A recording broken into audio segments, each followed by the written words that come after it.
Okay, tonight's speaker is Heather from Ventura.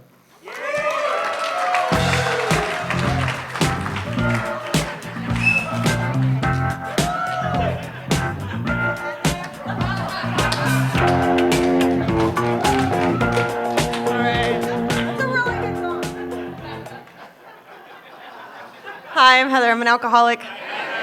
And I am a miracle, because that's what that song was about to say. I believe in miracles. Okay. Thank you, Scott, for asking me to come out and share my story. One of my friends, thank you, this row, for coming and supporting. I love you guys. Was like, oh, do you like to talk? I'm like, yeah, I like to talk. I like to talk because I'm always as curious to hear what comes out of my mouth as you guys are. I prayed multiple times and even meditated a little bit a couple hours ago, and I just asked God to keep me grounded, keep me honest, and to share a message of experience, strength, and hope. So, good luck. Let's see.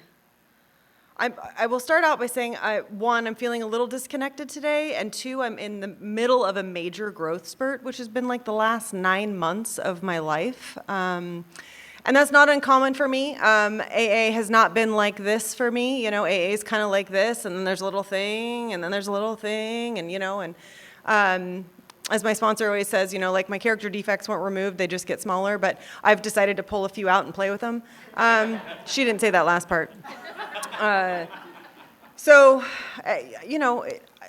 going to share what it was like, what happened, and what I'm like now. And what I'm like now, it could get interesting, because I'm, like I said,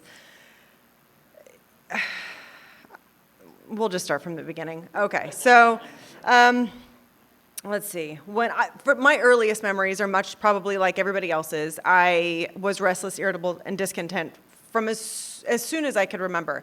My first memories were of being kind of like a clown. Like I would try to make people laugh. I was always trying to perform. I was always trying to people please. I didn't know at 5 that that's what I was doing, but I was in a very tumultuous household. My mom had me at 16. She was a baby raising a baby, and we were with dad number 2, or kind of the earliest memories I have, and I know now she was doing the very, very best she could. I mean, I can't even imagine. I don't have children. That was by choice, and I can't imagine being 16 and having a baby. So, God love her. But it was rocky, and most of the skill set that I came to you guys with was self-taught.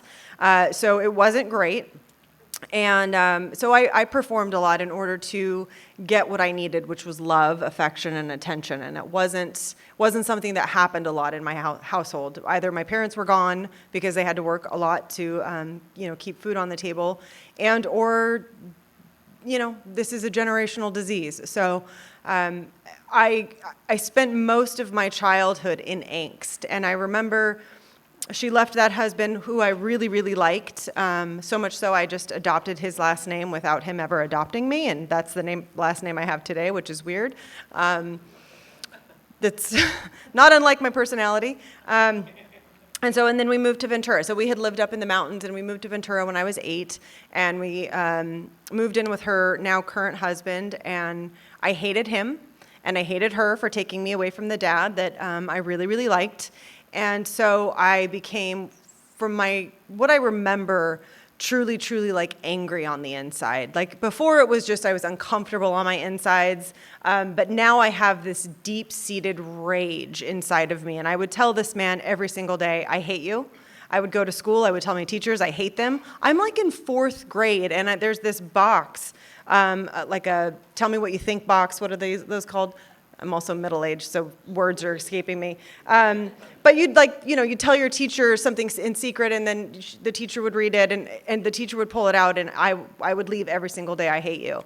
And I think it was just, I didn't understand where I was supposed to be getting love from. And I would look around, and I would see all these other seemingly happy children, and their parents did homework with them, and they had food on the table when they got home, and they had family meals. And I was just certain that if I had had that life, that I would be okay.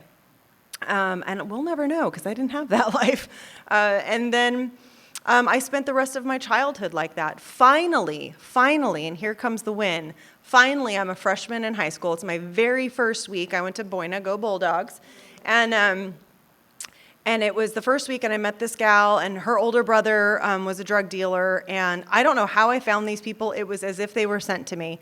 And he introduced me to marijuana, which was fine. It made me stupid and a little goofy and took me out of myself. But a week later, I found her.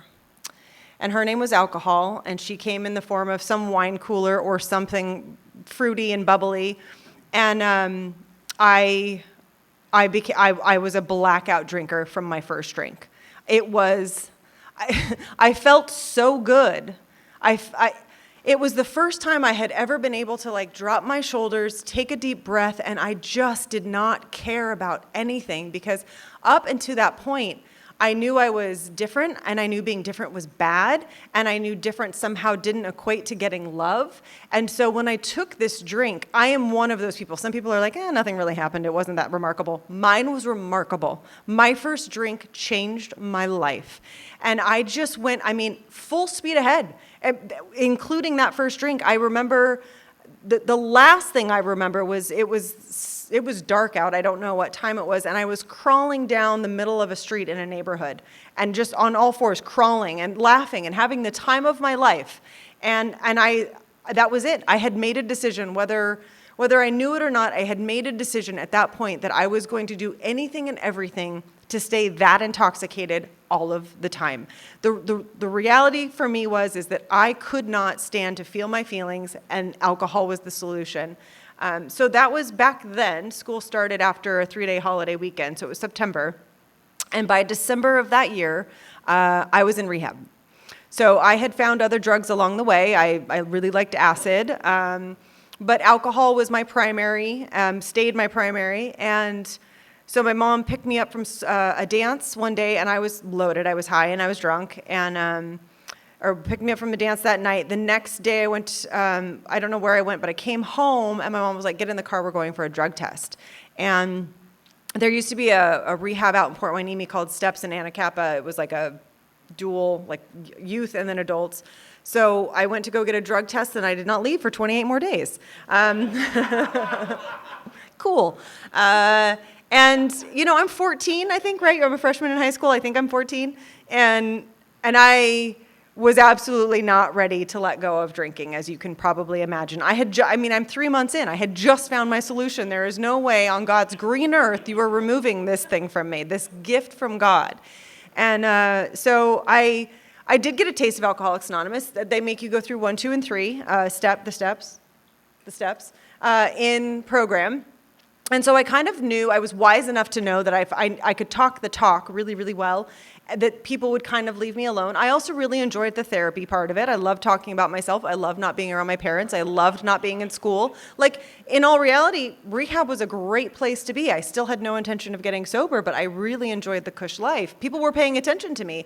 And of course, I'm sure there was boys there. And so it felt great. And when I got out, I went to a couple of meetings. I think I stayed sober, I don't know, a month or two.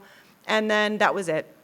And I spent the rest of my high school career trying to get as drunk and as high as I possibly could during school hours, because now, it went from a period of my life where I didn't have parents at all. Like, they were just busy doing their life, and I was a latchkey kid, and I didn't have any rules, and I just kind of raised myself. And then all of a sudden I get in trouble, and now there's rules.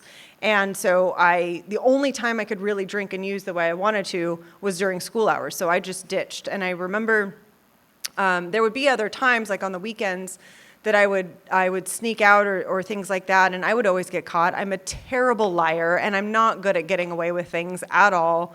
And so I was basically grounded all of high school. And my senior year, we're getting ready to graduate. I had just gotten my invitations for graduation, and I had just gotten my class ring. And I get pulled out of, my first or second period class, and I got pulled into the principal's office, and Mr. Morgan, who was the assistant principal, said, Heather, I'm so sorry to tell you this, but you're not going to be able to graduate with the rest of your class. You have more period absences than any student in the history of going to school. So that was like my first major consequence. I wouldn't consider rehab a consequence because I really enjoyed that. But this was a big deal. This was shameful. I felt this was my first experience with like outward shame where I had done something and there was a deep consequence for it. And it wasn't just the graduation. It was like I was embarrassed. I had a full ride to FIDM. I was really into fashion. I had a full ride to go to a fashion school in LA. Completely wiped that out of my life. And the only solution I have at 18 years old is to drink more. And I also want to say, my mom's one of us, or well, I'm not going to take her inventory, but my mom allowed me at 18 to start drinking because she felt like that was a better thing for me to do. She wanted me to be safe in the home while I'm drinking. And so really for an alcoholic, that just means now I'm able to drink at home and outside of the house. And so I did. I became a daily drinker. My birthday's in May. We graduated in June, and I drank every single day until I was 21. And I would go back and forth between Malibu rum and tequila. So I'd get the big jug of Malibu and go through that one night, and then the next night would be Jose Cuervo tequila. And that was it, and that was my life. And so I found my way into a community college that I could study fashion in Orange County, which would have been a feeder school because that was still my dream. I was still going to make it in the fashion business. And so I move out, and out there, I'd moved in, funny enough, there was a guy who went to high school here with me, and he was already out there. He was a grade ahead of me, and so I found him. I turned him into my boyfriend, and I moved in with him. And he had already discovered cocaine. Now, I was a good girl. I had never done cocaine, just acid and speed and marijuana, but I did not do any of the hard stuff. I had never done cocaine. So turns out, you can drink more when you do that. I didn't know this, and I immediately had a love affair. So now I'm increasing my drinking, right? I'm not drinking in the morning yet. I mean, come on, I'm only 19, but I'm now doing cocaine, and so that's helping my drinking go all the way to the morning. Now I'm starting to watch the sunrise, right? This is a new level of my drinking, and that relationship fails. I couldn't imagine why, and I move off, and I'm living my Orange County life, and I find clubbing, and I really love clubbing, and it turns out that I want to club every night, which makes it really hard to get to the job I had somehow landed in advertising every day, and so my life gets hectic as it does, and at 21, I find myself, I'd been up for 2 nights, and I call my mom at 4 o'clock in the morning, and I say, Mom, I think I have a problem with cocaine. And she says, okay, and she comes and gets me, and I check in. She drives me to the adult unit of the same rehab I was in as a child, and I go in there, and I do 2 weeks of inpatient, and then I move to the halfway houses out back of the rehab, and I do the rest of my treatment there. And I stayed there for a couple of months. And I will tell you, wholeheartedly, I had no intention of drinking. It wasn't drinking's fault. It was the cocaine. And as long as I can figure out how to manage the drinking, I will be okay. Because again, yes, I've had some consequences. I did lose that, cush, that job.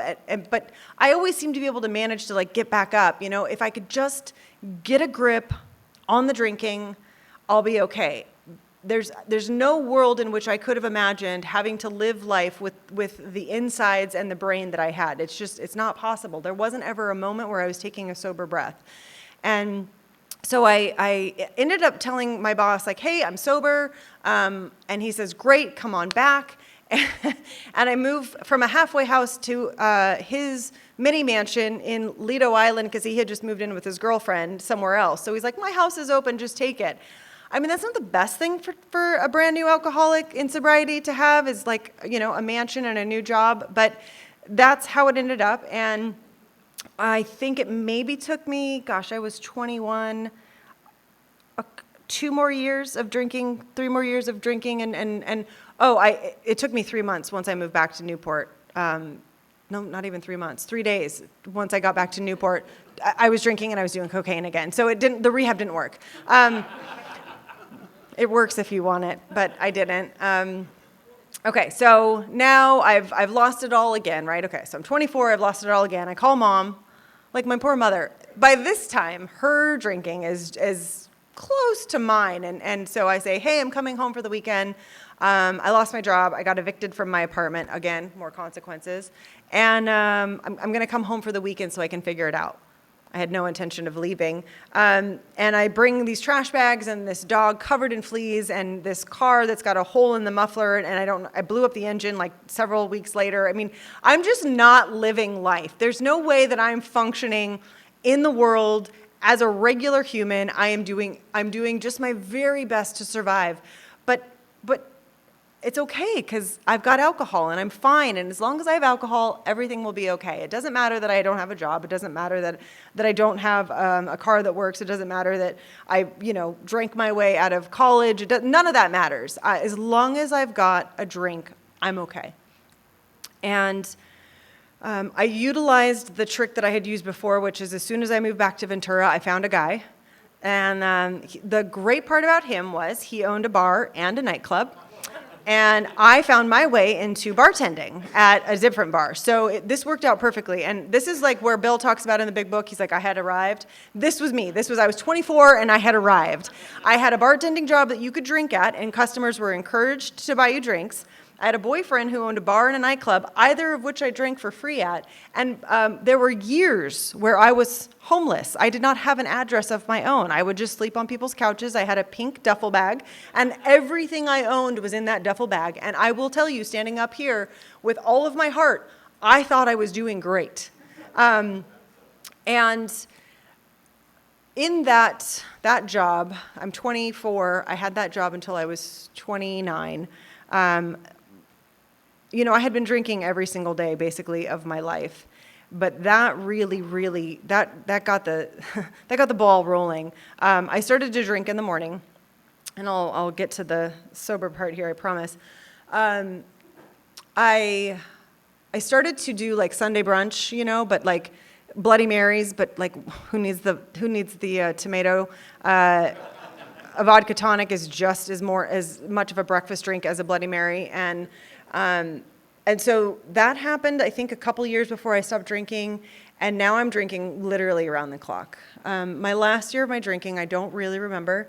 I was hallucinating. I had muscle atrophy in both of my hands, so I couldn't hold a pen or a pencil, and I was just kind of shaking all the time, and a drink wasn't fixing the shakes anymore. I just kind of shook. My belly was distended. I was completely yellow, and I was dying of alcoholism at 29 years old. And I knew then, right? Like I knew then that like this is not good. It had been a while since I thought I had arrived, and I always say it's an act of God. It must have been. There's no other reason. I met this guy, new guy, and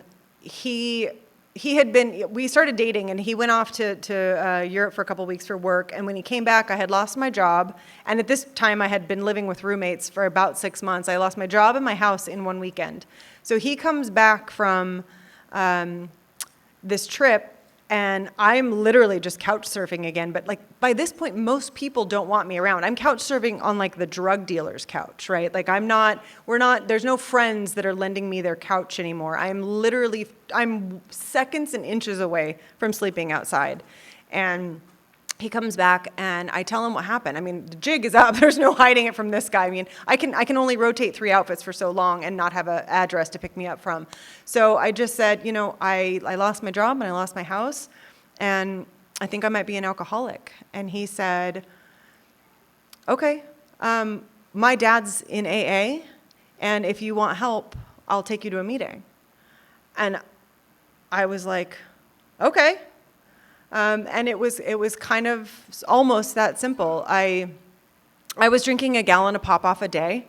So from that level, I kind of knew like if I had quit cold turkey that I could have died. And so I made a plan, my best little alcoholic plan, and I said, okay, I'm gonna wean down for the next 30 days, and then I'll get sober. And apparently God thought that was a great plan because it worked. So I went down to a liter of vodka a day.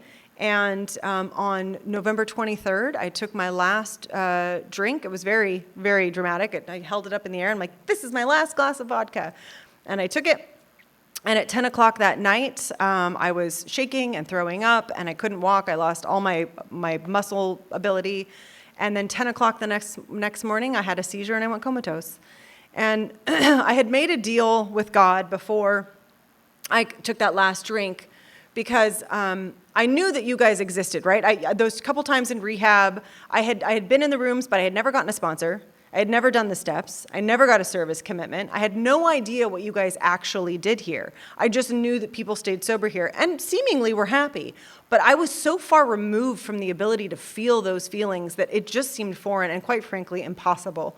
And so I made the deal with God. I said, God, if I don't die, which I'm completely fine with, I would have been totally fine being off this earth because there was no soul, there was no health, there was no life, there was no love, there was nothing. I was dying. I was dead on the inside. But if I live, I will go to Alcoholics Anonymous. Ta-da! It always makes me emotional because it's like, holy shit, excuse my language, like how did I get here? My sobriety date is November 24th, 2008. And like, it doesn't feel like I should be sober. Because I was like such a gnarly alcoholic, right? We all are. Like, you're not here if it's easy drinking, right? Like, we're all here for a reason. But it just like still blows my mind. Because my life is so different today. It's so different. It's so good. Even with my hardcore growth spurt I'm going through right now, it's really, really good. So I got out of I was in the hospital for 24 hours. They, filled me with fluids, and I took one day off, and then my first meeting of this time around was the Tuesday night women's corner group. And I don't really remember a whole heck of a lot that was going on. My mom actually took me to that. I just knew there was like a sense of fear, but also safety, right? Like I could tell that I was doing the right thing. And I don't know, I think God gives us a lot of grace when we're new. And so the next meeting I went to, oh, this might make me cry too, was the Wednesday night First Street meeting. And there was a man named Last Call Paul. We just lost him last year. And he was at the door, and he was this wonderful man. He was 100 then, so it was crazy that he lived like 16 more years. And he's like, welcome to Alcoholics Anonymous. And he was always the first person outside of the door, and he was always there early, and he was always setting up chairs, and he was always the last person there, and he was always putting away chairs, and he immediately got me hooked in and plugged into that program, or into that meeting. And that became my home group. But I was jobless and totally incapable of working. I still had kind of a wet brain when I was here. I smelled a lot. I was not a Vision for You. I did not come in clean. I mean, I was one of those like really wet alcoholics when I got here. So I smelled a lot, and I wasn't really making a whole lot of sense, but I just came, and like that's what I'm talking about, like God's grace. I was just like, okay, like do with me what you will, guys. And so I couldn't work. I did a lot of meetings. I did at least 2 meetings a day, three times a day on the weekends. And so I got plugged in immediately. I was as desperate as the dying are. And I got a sponsor, and I started working the steps.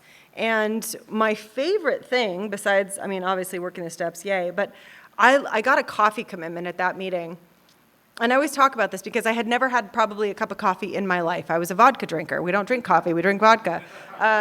And so he's like, you got to get a commitment, and I got the coffee commitment. And I don't know if you know this, but it is the most important commitment in Alcoholics Anonymous. Do not mess up the coffee.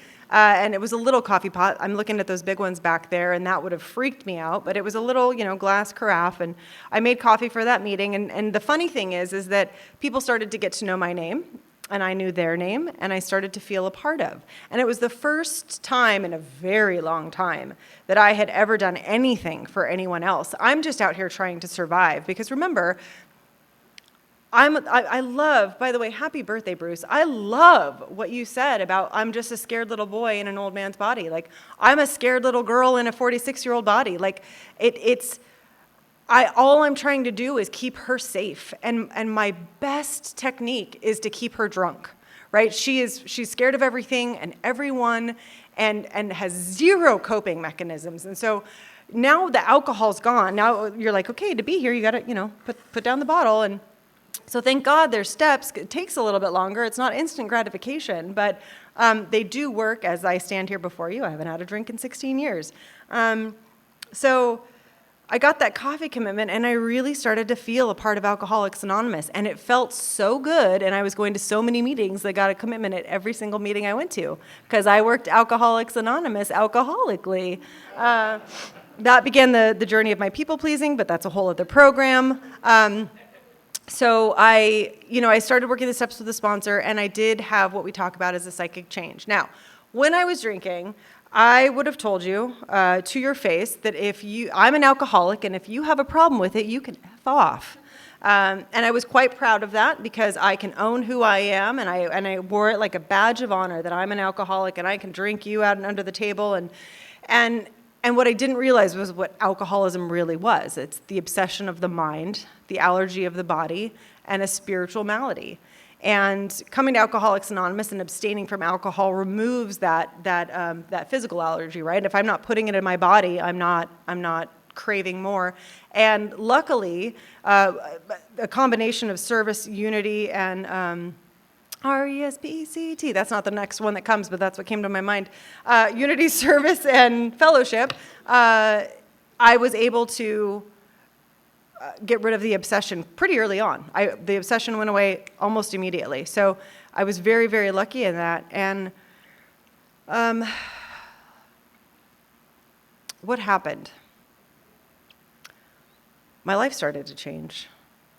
That's what happened. I didn't really ever have a problem with the idea of God. I knew that God existed. I just wasn't quite sure how to get to God. It just seemed like something that people at church had, and I didn't understand how to connect with it. And, behind our steps are spiritual principles.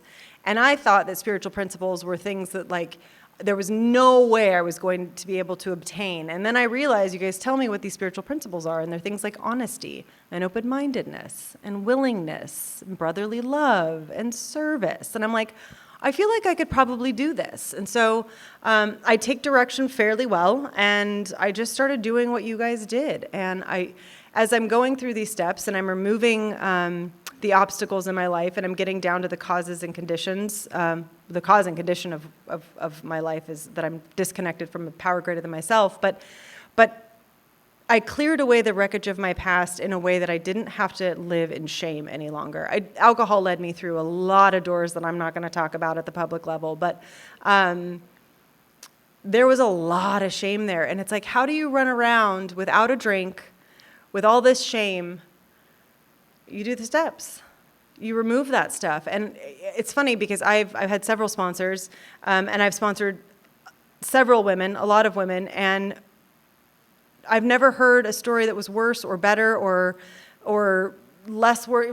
It's our stories. It's what we come with, and we share it with each other. And I'm so lucky that I get to sponsor the women that I get to sponsor, because there's a point when you're sponsoring, you're like, oh, I got why God put you here. Got it, right? Like I have that story too, and it's not that bad. It's okay. Don't worry. I've been there too, and what a gift! To take all the stuff that I was so shameful about and be able to turn around and share it with another woman is one of the best gifts. And as I made my way through, I got to make the amends. I actually, funny enough, there was 2 amends. I'm 16 years sober again. I had 2 amends on my amends list that I've never been able to find the people, and one of them popped up a couple weeks ago. It was an ex-boyfriend that I knew I was in love with. Oh my God. I don't know what I was thinking.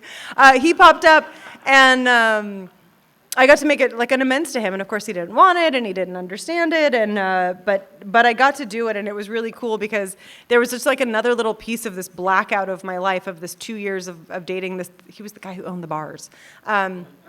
So anyways, I got to say, I apologize for that. I offered to make a financial amends to him. He wouldn't take it, but whatever, that's on him. So, clearing away the wreckage of the past, and now I'm even Steven, right? I'm operating on a clean slate. And provided I'm doing, 10 and 11, I don't have to operate in such a way where I'm trying to figure out what lie I'm telling you. Wasn't that the best?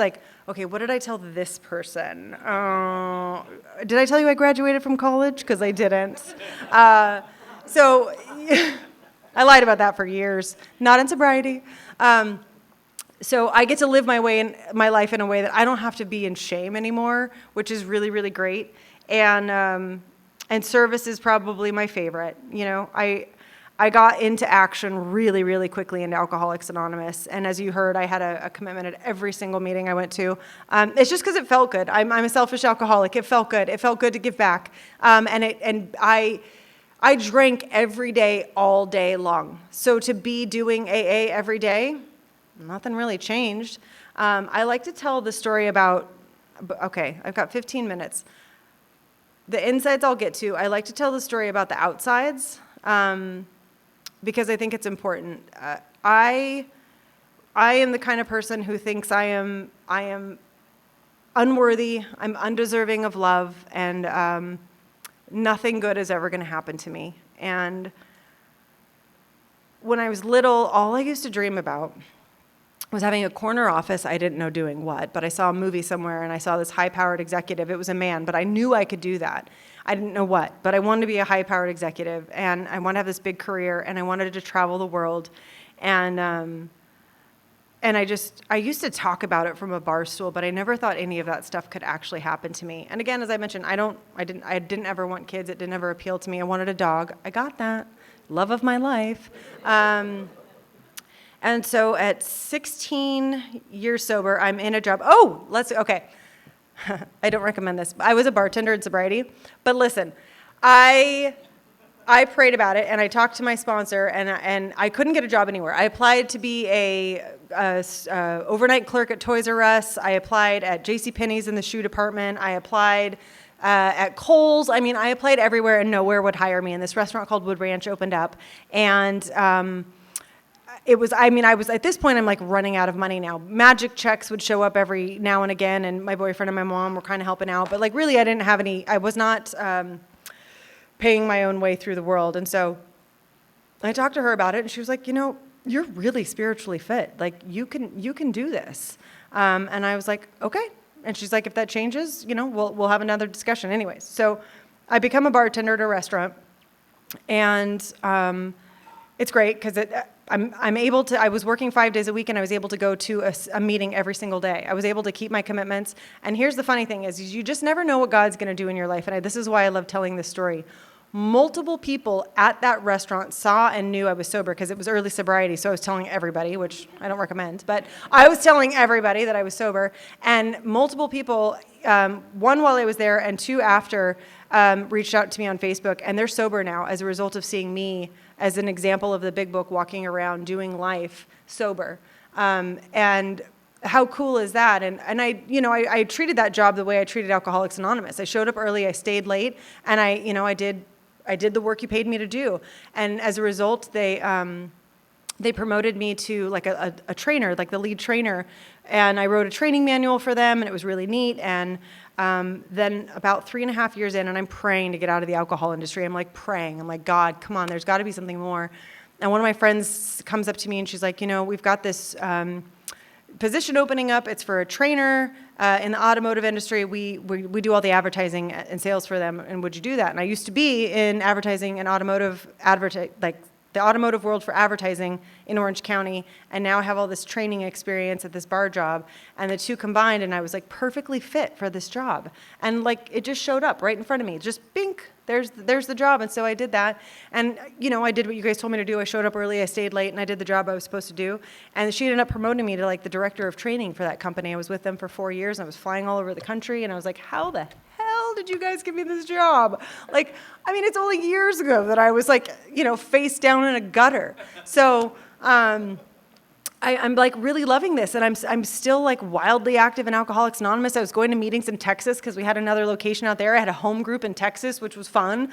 And so then, now I'm realizing like I'm in a lot of committees, and at the time I was in Serenity by the Sea. If you guys get a chance to go, it's so much fun. We just had it not too long ago. And I worked my way through kind of some of the commitments, and my favorite year of Serenity by the Sea was co-chairing, because you like during the event, you got to like put out all the fires. My chair was Mariah, and she's out in front of everybody, but I'm like back here. I'm like, okay, put that over there. Okay, registration needs this. And I was just like, yeah, I was like in my element. And so I decided that I wanted to become an event planner. And so I prayed about it, and I was like, God, okay, tell me, how do I even like go about this, God, if this is for me? And I realized I was just going to go for it. And so I gave my boss like a month's notice. I decided to go to Paris. There's that travel part. I just like got an Airbnb, bought a plane ticket, and went by myself. And I traveled for the first time in my life, and it was everything I knew it was going to be. I had a full-fledged spiritual experience, not the first one, but just like a major one. And I came back, and I ended up getting a job for an entertainment company, and I was their venue salesperson. So, and all of the stuff I had learned before, prepared me for this job. And now I'm like, I have my dream job, and it's crazy. And at about 7 years sober, I was 7 years sober when I got that job, and I remember calling my sponsor, and this is like one of those growth spurts. I remember calling her, and I'm like, it's, 9 o'clock at night, and I'm standing in the middle of Copper Blues because it was attached to, I worked for Levity Live and Copper Blues, and I was their venue person, and I'm like, I'm feeling and I'm like in a bar, and it's 9 o'clock at night, and I'm like, oh, I haven't been to a meeting in like a week. And I call her, and I tell on myself, and I'm like, I'm having these thoughts, I haven't been to a meeting in a week. And she's like, rearrange your schedule and go to more meetings. Oh, you're right. Like, I'm 7 years sober, and I still need that kind of direction. So I ended up always putting AA first, even when like I would fall off. And one of the things I was talking to my friends about before dinner was I do not work a perfect program. And I sometimes sit in meetings, speaker meetings especially, and I hear someone talk, and I hear them talk about the experience, strength, and hope in Alcoholics Anonymous. And they talk about it in such a way where I don't hear their struggles. And so I just assume they're working it perfectly, and I'm fucking up, and I'm doing it wrong because I feel sad. And I was, in preparation for this talk tonight, I was really nervous because normally I'm not. Normally I don't get nervous for a talk. I just kind of talk, and whatever comes out, comes out. But I'm so deep in another program that is a part of my journey in Alcoholics Anonymous. It's just, but to put it in AA terms, Bill Wilson, our founder, talked a lot about depression after he got sober and his emotional sobriety or lack thereof it. And I reread today his letters, and he talks about feeling depressed at 11 years sober inside of Alcoholics Anonymous and having done everything, right? The guy co-founded Alcoholics Anonymous, co-founded it. I mean, really, he's helping people left and right. And at 11 years sober, he's feeling like he's dying on the inside. And I will tell you, at 7 years sober, at 10 years sober, and at 15 years sober, I was dying on the inside. And I'm the kind of person, again, like I told you, I just feel unworthy. Like I don't feel like I deserve it. And I had to take like a really, really hard look and work on that emotional sobriety. I'm sober, right? Like Alcoholics Anonymous works. It absolutely works. I have a freedom. I have a freedom to go where any free man goes today. I have a connection with a higher power. My life on the outside has been transformed. I behave in a way in this world that is respectable. I don't create shame in my life anymore. I treat you with dignity and respect. I try to treat myself with dignity and respect. But there was something going on the inside, and I was just, I couldn't figure it out. I couldn't pray hard enough at it. I couldn't meditate hard enough at it. I couldn't be of service enough at it. And I had to go seek outside help, Bill talks about it. Bill talks about that in our big book. He recommends seeking outside help. And so I'm in another 12-step program, and I'm deep into a 4-step on that one. And I share that with you. I share my singleness of purpose. I'm an alcoholic. It's my primary program. But I am willing today to do whatever it takes to build a relationship that is even deeper today than it was at 1 year, 2 year, 3 year, 4 year, 5 year sober. This doesn't get harder, but it doesn't get easier. It's just, it's trying to find the balance, right? It's the road narrows, but it's still the road. And my road is, doing this. And as long as I stay connected to you guys, and as long as I keep showing up for meetings, and I keep showing up for the women I sponsor, and I keep praying to a God and meditating as I can, right? It looks a little different today. I get to stay sober one day at a time, and I get to continue to just live this life. I didn't come to Alcoholics Anonymous to get sober and get perfect. That's not my story. And if you're ever sitting in a room and you're hearing a speaker talk and you're feeling like you're not doing it enough, tell somebody. Because I sat here for a long time, really, really quiet. And I don't want that for anybody else.